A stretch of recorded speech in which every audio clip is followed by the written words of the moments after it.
네, 이번에는 코인 시장 짚어보도록 하겠습니다. 코인이 머니 시간인데요. 자, 비트코인이 무려 11만 달러를 돌파했습니다. 이렇게 신고가를 경신하게 됐는데요. 그렇다면 일주일 동안 어떤 변동이 있었는지 김용영 에디터와 함께 알아보도록 하겠습니다. 안녕하십니까? 네, 주간 비트코인 가격 동향을 살펴보도록 하겠습니다. 앞서서도 많은 분들이 말씀을 해주셨지만 비트코인이 현재 지금 계속 상승세를 보이고 있죠. 달러 기준으로 11만 달러를 돌파를 했고요. 역대 최고가도 함께 경신을 했습니다. 일주일간 오른 상승분을 살펴보면 약 8%, 그리고 한 달 기준으로는 무려 25%가 넘는 상승세를 기록하고 있는데요. 주간 가격 동향을 한번 살펴보시면 이때가 이제 20일, 이제 한 이틀 전이죠. 20일에 시간 하락을 했다가 이후 급격하게 오르는 것을 볼 수가 있는데요. 이때의 시점을 살펴보시면 이제 그 무디스가 미국의 신용등급을 이제 하향 조정했던 그 시점이라고 볼 수도 있겠습니다. 이처럼 비트코인이 사상 최고가를 경신한 이유도 방금 말씀드린 것과 교류를 같이 합니다. 역시 비트코인은 위기에 강한 특성이 부각될 때 이렇게 상승세를 보이는데요. 최근 미국발 위기 신호가 심상치가 않습니다. 말씀드린 것처럼 무디스는 미국의 신용등급을 강등을 했고요. 그리고 최근 미국 국채는 수요 부진 등의 이유로 가격이 요동친 바 있습니다. 미국 증시도 잠깐 하락세를 보였기도 했죠. 이 같은 위기 심리가 비트코인을 차근차근 계속해서 위로 끌어올리고 있습니다.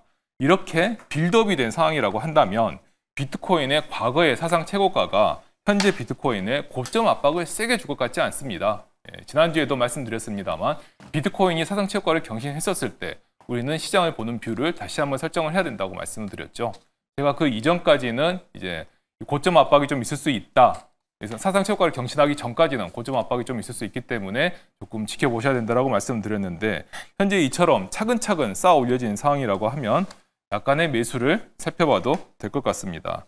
미국 경제에 혼란한 소식이 이렇게 계속되는 상황이 지속된다라고 하면 비트코인의 가격은 당분간 차분하지만 지속적인 상승세를 보일 것으로 전망이 됩니다.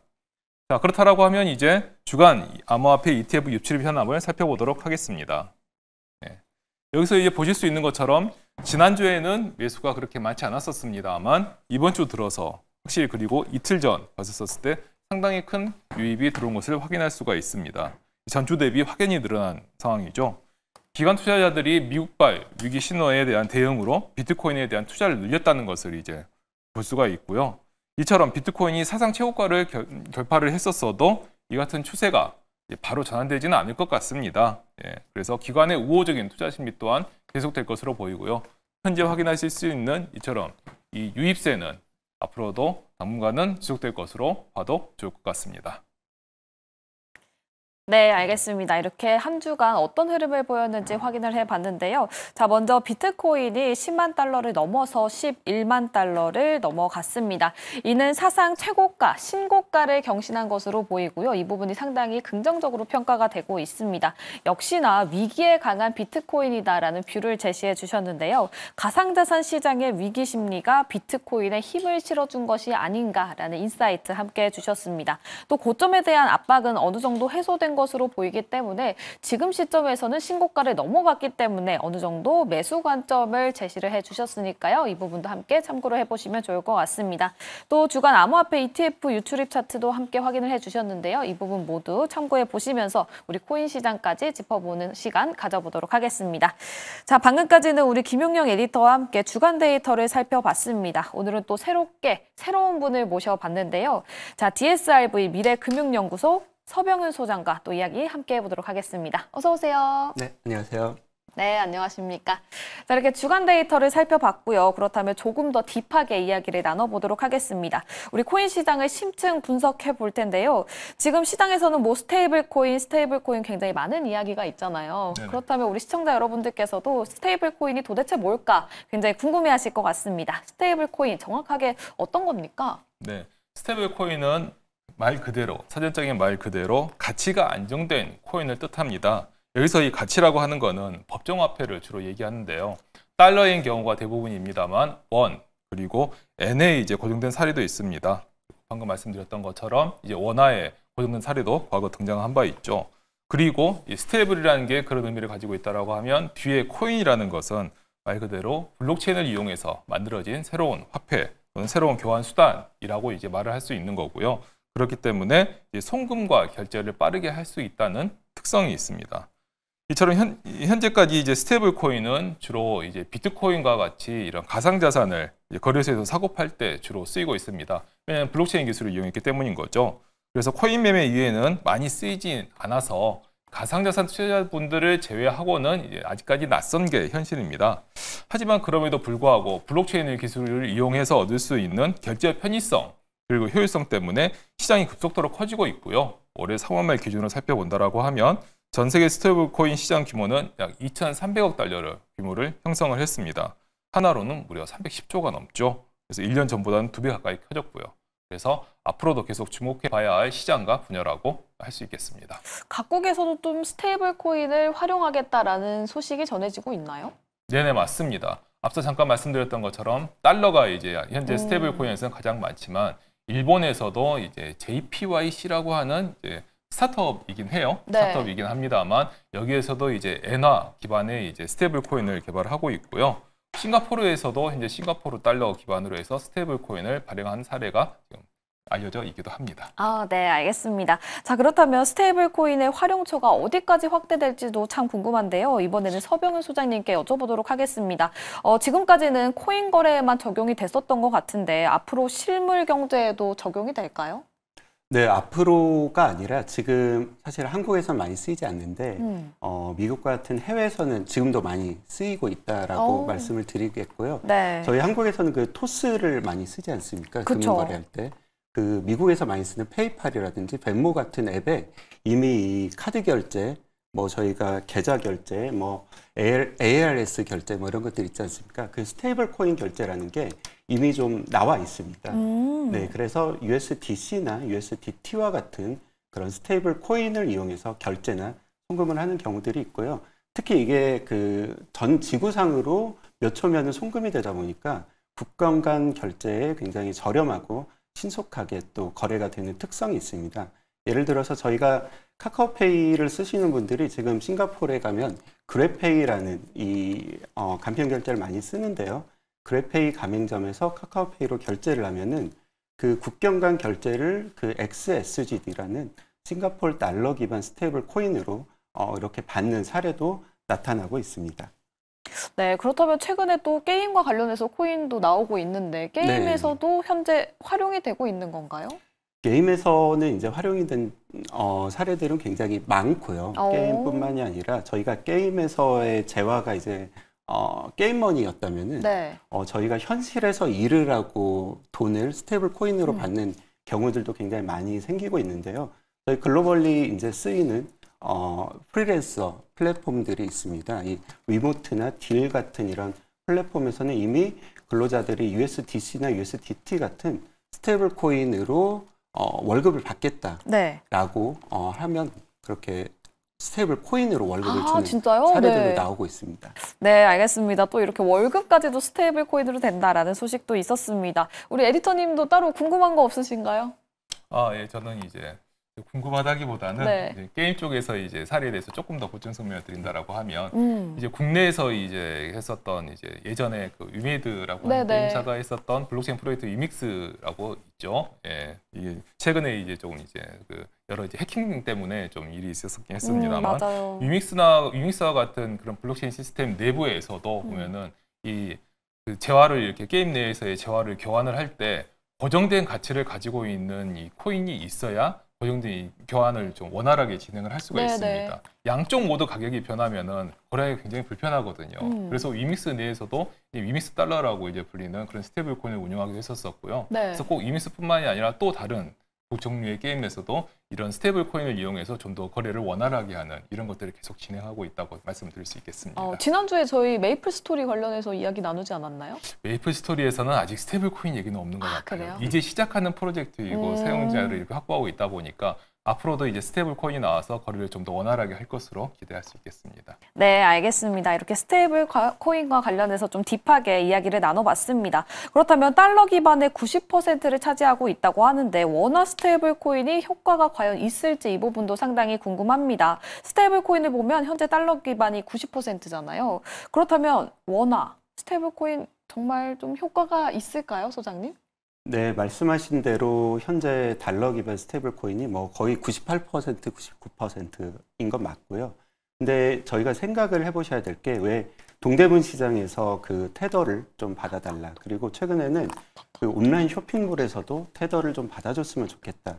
이런 수요들이 굉장히 늘어나고 있다고 합니다. 근데 생각을 해보면요. 저희가 테더를 받아서 테더로 있게 되면요. 이 상인분들이 예를 들어 옆 상점에서도 테더를 받고 그러니까 나는 이 테더를 계속 쓸 거야 라고 하면 한국 경제 시스템 안에서 달러 기반 스테이블 코인이 돌아다니는 거겠죠. 그러면 한국 경제 시스템이 어떻게 보면 이 디지털 달러에 잠식이 된다라고도 볼 수 있을 것 같아요. 그래서 제가 이제 어제 업무상 미팅을 했는데 네. 이 피지사에서 일하시는 분이세요. 근데 온라인 쇼핑몰 주인분들이 테더를 받을 수 있는 결제 옵션을 개발을 좀 해달라라고 하셔가지고 테더를 받아서 원화로 바꿔서 이 경우에 원화 스테이블 코인이죠. 원화 스테이블 코인을 받아서 이분의 디지털 월렛으로 넣어주는 이 솔루션을 개발해달라. 뭐 이런 얘기까지 있었거든요. 네. 그러니까 이제 원화 스테이블 코인이 오히려 달러의 공습을 막기 위해서도 필요하다라고 볼 수도 있고요. 더 한 발 나아가서 보면은 저희 동남아라든지 어디 중남미에도 예를 들어 K-팝 팬들이 많이 있지 않습니까? 네. 이분들이 온라인에서 그 한국의 K 컨텐츠, K 컬처를 구매할 때 이 원화 스테이블 코인을 사용하는 그런 미래도 그려볼 수 있을 것 같습니다. 네, 알겠습니다. 오히려 또 어느 날은 또 이제 월급을 원화 스테이블 코인으로 받는 날이 올 수도 있겠네요. 저는 몇 년 안에 올 것 같습니다. 그래요? 네. 알겠습니다. 저도 나중에는 코인으로 받는 그런 날이 왔으면 좋겠네요. 네, 알겠습니다. 또 첨언하신 말씀 따로 있으실까요? 아니요. 저는 뭐 이제 말씀하신 것처럼 특히 원화 스테이블 코인에 대해서 사실 여러 좀 의구심들이 좀 있긴 한데요. 근데 원화 스테이블 코인도 스테이블 코인이지만 이거는 이제 결제에 관한 문제이기 때문에 네. 이 결제망이 조금 더 확산이 된다라고 하면 원화 스테이블 코인도 확산도 좀 더 넓어질 거라고 생각을 합니다. 아까 소장님이 얘기를 해주셨습니다만 이렇게 여러 일본이라든지 베트남과 같은 여러 이제 국가들에서 현재 지금 우리나라가 보면은 우리나라에 오는 관광객들은 우리나라의 지금 간편 결제를 이용할 수가 없고요. 네. 또 우리나라에서 일본이라든지 베트남에 가는 또 관광객들은 우리나라의 간편 결제를 이용할 수 없는 불편함이 있습니다. 맞아요. 이런 부분을 이제 스테이블 코인 그리고 나아가서 원화 기반 스테이블 코인으로도 어느 정도 문제를 풀 수 있을 것이라고 예상을 할 수 있겠습니다. 네, 알겠습니다. 그러면 좀 글로벌적으로 여행을 다닐 때도 굉장히 편할 수도 있겠네요. 그렇죠. 맞습니다. 네, 알겠습니다. 자, 그렇다면 스테이블 코인 우려해야 될 요소는 따로 없는지 에디터님 우려하는 부분은 없을까요? 사실 스테이블 코인에 대해서는 좀 우려할 수 있는 문제를 좀 몇 가지 들 수가 있겠습니다. 그중에서 가장 첫 번째는 이제 안정성을 들 수가 있겠는데요. 네. 스테이블이라는 단어를 쓰고 있음에도 불구하고 이게 블록체인 기술로 이렇게 구현된 것이기 때문에 안정성을 잘 보장하느냐에 대해서는 약간 살펴볼 필요가 있습니다. 보통 이제 1대1로 준비금이 마련이 돼 있고 또 언제든지 이제 실물 화폐로 이렇게 환불을 해준다 하더라도 이 스테이블 코인을 보면은 시장이 이렇게 풀리지 않습니까? 시장이 많이 풀렸기 때문에 자연스럽게 수요와 공급의 법칙을 따를 수밖에 없습니다. 따라서 한꺼번에 많은 이제 수요가 발생하거나 한꺼번에 많은 매도 물량이 발생한다라고 하면 이른바 이제 디페깅이라고 불리는 이제 가격 이탈이 조금씩 발생할 수밖에 없는데요. 그래서 이제 앞서 말씀드린 달러 기반 스테이블 코인, 특히 이제 USDT라 테더가 발행한 USDT에서도 그런 문제가 조금씩 발견돼서 이제 좀 많은 이제 좀 얘기가 나온 적이 있습니다. 그래서 이것의 특히 가장 대표적인 사례가 아직도 이제 많은 분들이 기억하시겠습니다만 2022년에 이제 그 가상자산 업계를 강타한 테라루나의 붕괴 사태입니다. 이거 같은 경우 수요와 공급의 법칙에 따라서 한 번 이렇게 가격이 싸지면 네. 많은 매도가 나옵니다. 그래서 가격이 더 싸집니다. 이걸 이제 데스 스파이럴이라고 부르는데 이런 현상이 발생하기 때문에 이 부분을 얼마나 잘 보완할 수 있느냐가 숙제라고 볼 수가 있겠고요.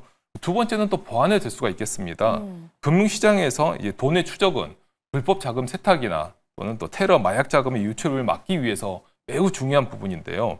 스테이블 코인이 이제 통화라는 말을 쓰지 않습니까? 통화라는 말을 쓰고 그리고 그에 따라서 만약에 불법 자금이 유통 경로로까지 이제 활용된다라고 하면 이거는 상당히 심각한 문제이고 글로벌하게 문제가 될 수가 있습니다. 특히 이제 최근에 이제 북한 해커들에 대한 얘기들 많이들 들어보셨을 거예요. 북한 해커들이 이제 가상자산 프로젝트를 해킹해서 거래소라든지 이런 곳을 해킹해서 가상자산을 많이 확보하고 이 가상자산을 이제 익명화 이제 서비스를 통해서 현금화하거나 또는 이제 수취한다 이런 얘기들이 많이 나오고 있는데요. 사실 이거에 가장 민감한 국가가 미국이기도 합니다. 미국에서는 그래서 이제 북한 해커와 관련된 계좌를 동결하거나 이렇게 하는 이런 조치들을 많이 취하는데요. 국내에서도 스테이블 코인이 활성화된다라고 하면 이런 문제에서 자유로울 수는 없다고 생각합니다. 그래서 계좌 동결 또는 신원 확인 그리고 자금 세탁 방지와 같은 규제와 기술도 한꺼번에 잘 고려가 되어야 할 것으로 보입니다. 그리고 세 번째는 이제 사업 주체에 대한 신뢰를 들 수가 있겠습니다. 스테이블 코인 발행 라이선스만 확보했다고 해서 그 회사를 우리가 다 100% 믿을 수 있느냐? 그건 또 아니지 않습니까? 그렇죠. 예, 그렇기 때문에 이 발행 주체에 대한 신뢰를 확실히 잘 따져봐야 될 것 같고요. 그리고 스테이블 코인을 발행하려는 회사나 블록체인 프로젝트가 요즘에 또 급격히 많이 늘어났습니다. 스테이블 코인에 대한 관심이 그만큼 높아진 만큼 이걸 새로운 사업 아이템으로 삼아서 새로운 시도를 하려고 하는 분들도 많이 늘어난 건데요. 이들에 대한 신뢰는 사회적 기준에 대한 준수에서 생겨난다고 볼 수가 있습니다. 따라서 이들에 대한 신뢰를 이제 잘 갖추려면은 스테이블 코인에 대한 규제도 그만큼 잘 갖춰져 있어서 그 규제를 잘 준수하면 이 발행 주체는 신뢰할 수 있는 주체다라고 할 수 있을 정도로 이 기반이 잘 마련되어 있어야 한다고 할 수 있겠습니다. 여기에 대해서 말씀드릴 수 있는 게 미국의 스테이블 코인 법안인 지니어스 액트를 두고 있어요. 여기서 이제 트럼프 일가의 이해관계 상충이다 이런 것들 많은 얘기가 나오고 있는데 이것을 반문교사로 삼을 수도 있겠습니다. 네, 알겠습니다. 그렇다면 저희가 스테이블 코인 우려해야 될 요소는 따로 없나에 대해서 이야기를 해봤는데요. 마지막으로 또 짧게 질문을 드려보도록 할게요. 비트코인이 신고점을 경신하지 않았습니까? 그래서 우리 에디터님께서도 앞서 굉장히 긍정적인 뷰를 말씀해 주셨는데 그렇다면 지금 주식의 비중을 좀 줄이고 비트코인의 비중을 늘려볼까요? 주식에 대한 비중을 줄이는 건 추천드리지 않습니다. 아, 그래요? 예, 그렇습니다. 현재 지금 주식이 이제 내려가고 코인이 올라가는 것 때문에 이렇게 생각하실 분들이 많으실지 모르겠습니다만 분명히 비트코인이 지금 최근 일주일 그리고 한 달 동안에 강세를 보인 것은 분명한 사실입니다. 하지만 한 달에 25%가 올랐다는 것은 그리 흔한 현상은 아니니까요. 변동성을 확실히 고려해 두실 만한 필요가 있고요. 그래서 주식의 비중을 낮추진 마시되 네. 여유 자금이 있으시다라고 하면 약간의 비트코인에 투자를 좀 하는 것을 고려해 보시는 게 저는 현재 가장 적절하다고 생각을 합니다. 네, 알겠습니다. 비트코인 상당히 긍정적으로 바라보고 계시기는 하지만 모든 비중을 다 비트코인에 공격적으로 투자는 하지 말자라고 이야기를 해주셨으니까요. 또 투자 시에 참고해보시면 좋을 것 같습니다. 자, 오늘 코인이머니 김용영 에디터 그리고 서병은 소장과 함께 봤습니다. 자, 야간투자본부 2부는 다음 주 월요일에 다시 또 찾아올 예정이니까요. 그때도 많이 찾아주시면 좋을 것 같습니다. 늦은 시간까지 시청해주신 여러분 고맙습니다.